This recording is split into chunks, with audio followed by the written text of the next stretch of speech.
Tout à fait. On va faire un film encore meilleur que les dernières fois.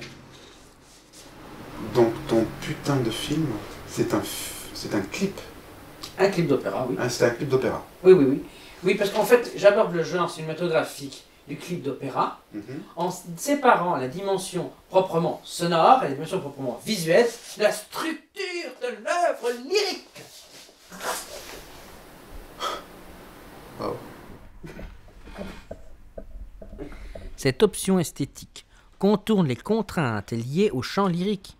L'image obéira au même procédé esthétique que celle du film muet, avec cette particularité que le sous-titrage maintiendra de façon latente la présence du texte, assurant ainsi l'efficience sémantique et narrative de l'œuvre.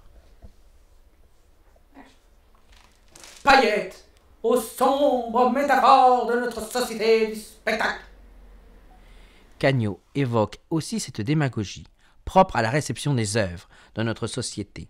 L'horizon d'attente du public se limite aux mêmes structures, coutumières et rassurantes. Payer pour une œuvre? Heureusement qu'Internet nous arracha à cette vulgarité. Lorsque l'amour croise l'argent, nous hurlons contre l'iniquité de ce singulier hymen. De même, il nous faut hurler contre soudoyer un poète en échange de l'ostentation de son âme. Dans ce vers fameux que souligne l'orchestre, Cagnot évoque le rôle cathartique, mystique, transcendantal de l'art.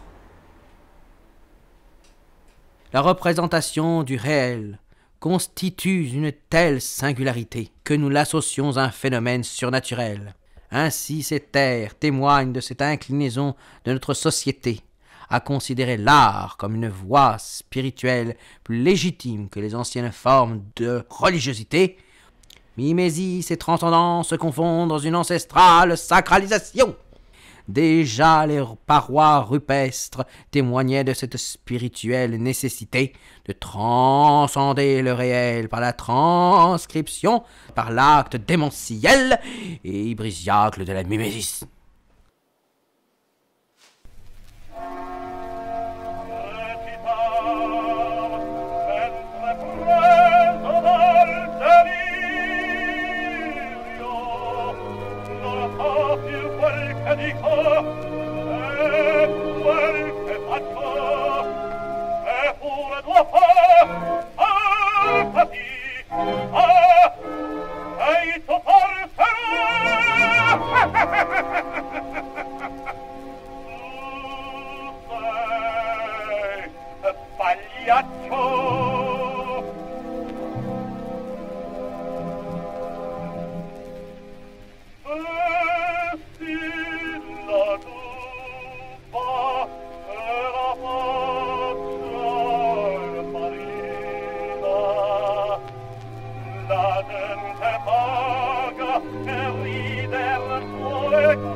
Marti